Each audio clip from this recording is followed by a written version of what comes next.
कई कई जीव ऐसे भी होते हैं जो भगवंत भजन में डूबे रहते हैं, सत्संग में डूबे रहते हैं, कथा में डूबे रहते हैं, संकीर्तन में डूबे रहते हैं, अच्छा काम करते हैं, मंत्र जाप करते हैं, तीर्थ जाते हैं, अच्छा भजन करते हैं, यज्ञ करते हैं, अनुष्ठान करते हैं, अभिषेक करते हैं, पूजन करते हैं, उसके बाद भी शरीर में रोग आ जाता है, उसके बाद भी शरीर कष्ट में हो जाता है, उसके बाद भी हाथ पैर कड़क हो जाते हैं, उसके बाद भी शरीर नहीं चल पाता है। तो कई लोगों ने पूछा कि ये तो अच्छा भजन करने वाला था, स्मरण करने वाला था, कीर्तन करने वाला था, तीर्थ करने वाला था, इसके साथ में ये प्रॉब्लम कैसे खड़ी हो गई? उसका कारण केवल इतना सा है, हमारे पूर्व जन्म का कोई पुराना कर्म रह गया था, वो कर्म आज हमको भोगना पड़ रहा है, उसको काटना है, उसको काटना है, उसको काटना। श्रेष्ठ कर्म।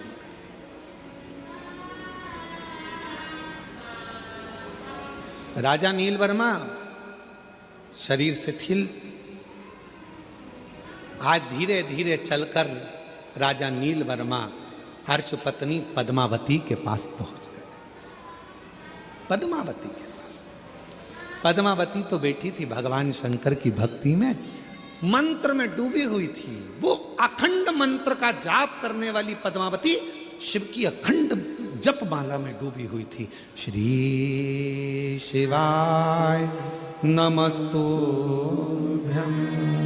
श्री शिवाय नमस्तुभ्यं, श्री शिवाय नमस्तुभ्यं, श्री शिवाय नमस्तुभ्यं। पद्मावती अखंड जाप में डूबी हुई थी।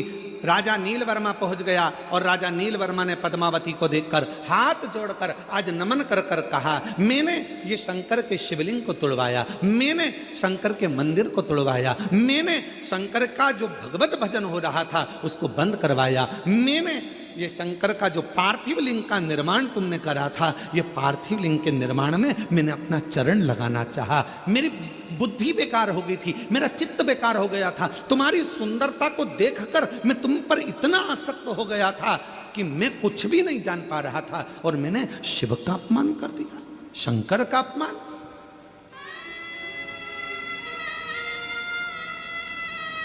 विनाश काले क्या बोलते हैं? विपरीत बुद्धि। विनाश काले विपरीत बुद्धि।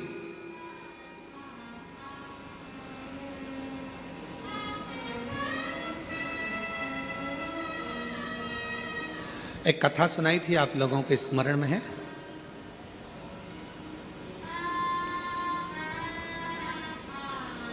आप सब लोग कौशल प्रदेश के रहने वाले हो, राम जी के ननिहाल के हो। माता कौशल्या की एक कथा सुनाई थी पहले टीवी पर, आप लोगों में से कई लोगों ने सुनी होगी। लंका ने जो हरण, रावण ने जो हरण करा था वो कथा। मां कौशल्या, माता कौशल्या शिव जी की परम आराधना करती थी, भगवान शंकर की परम भक्त थी। और लंका के राजा रावण ने एक बार सारे ग्रहों को एकाग्रित कर कर पूछ लिया था, बताओ ग्रह मेरी मृत्यु कैसे होगी? किसी ग्रह ने जो बताता था, राजा उस लंका का राजा रावण उस ग्रह को बंदी बना लेता था। फिर भी रहा नहीं गया, पूछा तो एक ग्रह ने कह दिया कि तुम्हारी मृत्यु का कारण कौशल राज की लड़की कौशल्या, कौशल्या माता के गर्भ से एक बेटा जन्म लेगा, भगवान श्री राम, वो तुम्हारी मृत्यु का कारण बनेंगे। तो रावण के हृदय में ये बात खल गई और उसने माता कौशल्या जी को उसी समय पर जाकर कौशल राज की नगरी में, इसी छत्तीसगढ़ की पवित्र धरा पर आकर लंका के राजा रावण ने कहा कौशल राज से कि आप एक निवेदन स्वीकार करो, कौशल्या जी को मुझे दे दो, विवाह मेरे साथ करो। नहीं, नहीं,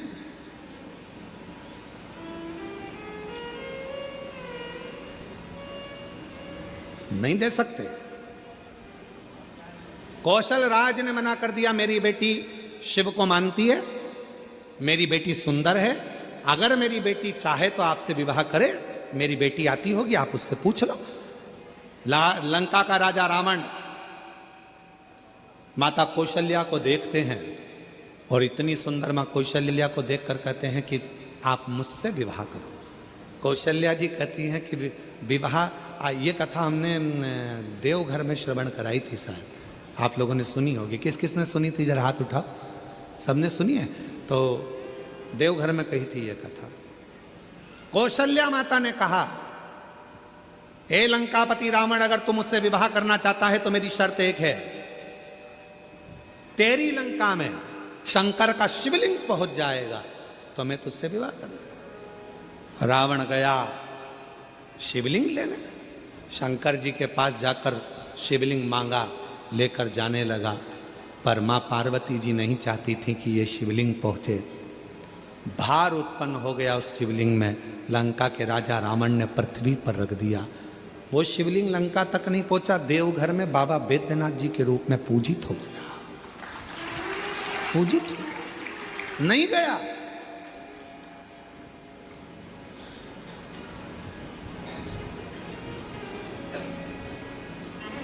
वो गया ही नहीं।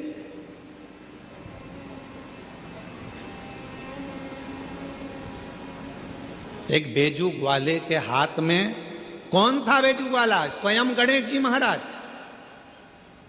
जिन्होंने उस शिवलिंग को अपने हाथ में लेकर 51 शक्ति पीठ में से जो एक मां सती का हृदय जहां गिरा था, उसी हृदय के मध्य में उस शिवलिंग को रख दिया था।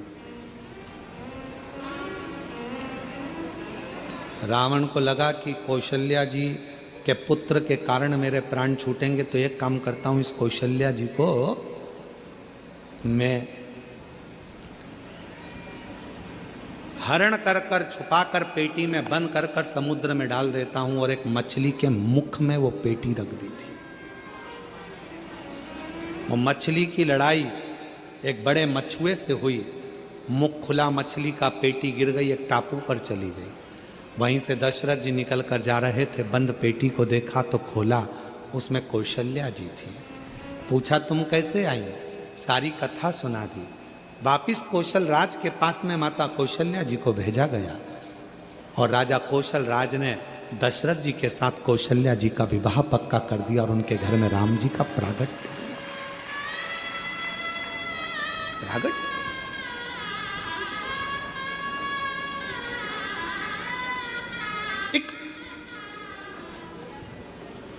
अर्श पत्नी पद्मावती के पास में राजा जाकर कहता है, राजा नीलवर्मा कहता है, अरे तुम इतनी सुंदर थी कि तुम्हारी सुंदरता के चक्कर में मैंने शिव का अपमान कर दिया। सुंदरता के और विनाश काले विपरीत बुद्धि, विनाश काले विपरीत बुद्धि। जब समय पलटी मारता है तो बुद्धि भी अपने आप विपरीत होती चली जाती है।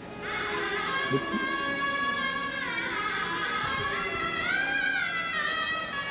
मेरी जीजियों,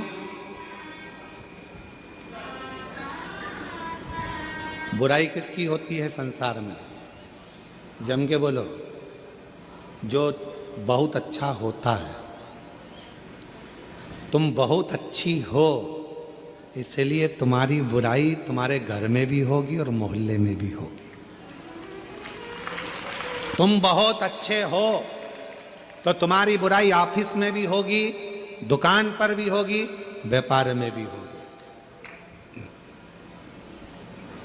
बुराई किसकी होती है? जो अच्छा होता है। अच्छे में से ही बुरा ढूंढा जाता है। बुरे में से कभी कोई बुरा ढूंढता है क्या? अरे बोलो तो जम के नहीं। बुराई जिसके अंदर भरी होगी उसमें से कोई बुराई नहीं ढूंढेगा। तुम कभी भी देखना, बहुत सारे ऐसे पियक्कड़ नशेले रोड के किनारे पड़े रहते हैं। कोई उनके घर में जाके सूचना करता है कि तुम्हारा पति पी के पड़ा है, तुम्हारा बेटा पीकर पड़ा है, मदिरा का पान कर लिया, नशे में पड़ा है? कोई नहीं कहता। सबको मालूम है पीता है, बहुत बेकार है, बहुत गंदा है। कौन जाकर कहेगा? पर कोई अच्छा व्यक्ति, बहुत अच्छा व्यक्ति जब कोई गंदा काम करता है, गलत काम करता है, तो लोग फिर बुराई करना प्रारंभ करते हैं। अच्छे व्यक्ति की बुराई होती है, कभी बुरे व्यक्ति की बुराई नहीं होती, क्योंकि बुरा तो पहले से बुरा, उसमें क्या खाक बुराई ढूंढेगा वो? अच्छे में से बुराई ढूंढेगा।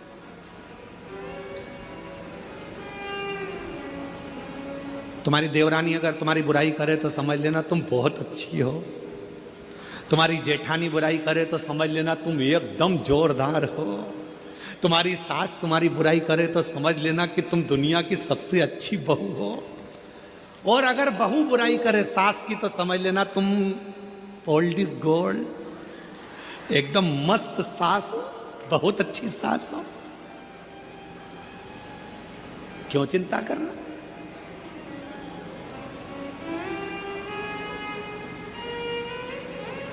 क्यों विचार करना? महाराज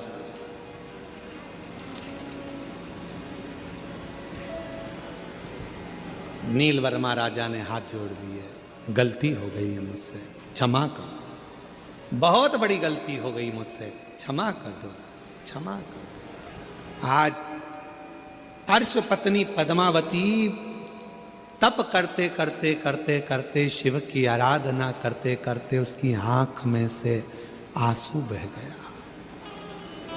अश्रु।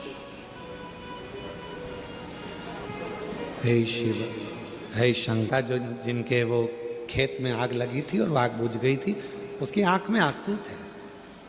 हमने कहा माइक में बोलो ना तुम्हारा गांव का नाम। मैं कैसे बोलूंगी, मैं नहीं बोलूंगी। इतनी सरलता थी। जिस यूट्यूबर ने वो डाला था वो भिलाई टाइम्स वाले ने डाला था उसको। एक बार जोरदार ताली बजाओ उनके लिए, बहुत पसंद। अगर आए हो कोई उनका, जो भी भिलाई टाइम्स से जिसने उस माता के लिए डाला था, उसका नाम था गौरव यादव। उसने भी उसको कैच करा था। उसके अगर कहीं बैठे हो, अगर वो यूट्यूबर यहाँ आए हो तो वो आ सकते हैं, हमारी तरफ से उनको आमंत्रण है। भिलाई टाइम्स वाले ने वो माता का वीडियो उन्होंने डाला। साधुता है उनको, साधु।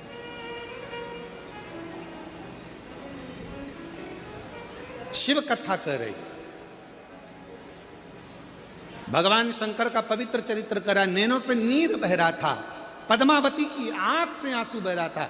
शिव कथा कहती है शंकर का भक्त जब रोता है तो उसका अश्रु भी शिव का ही एक प्रतिबिंब बन जाता है और वो जगत का कल्याण कर देता है।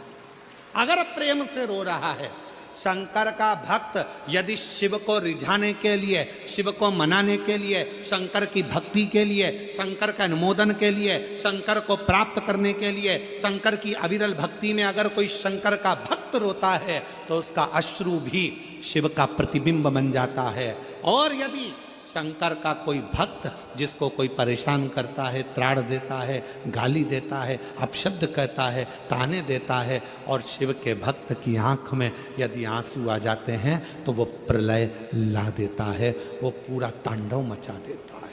अश्रु है, दोनों अश्रु, दोनों अश्रु।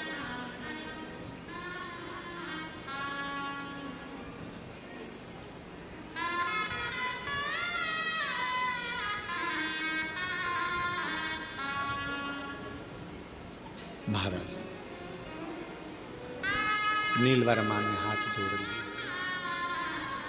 क्षमा कर दीजिए, गलती हो गई, बहुत बड़ी गलती हो गई है, क्षमा कर दीजिए। पद्मावती रो रही थी, आंख में से आंसू एक नीचे गिरा था।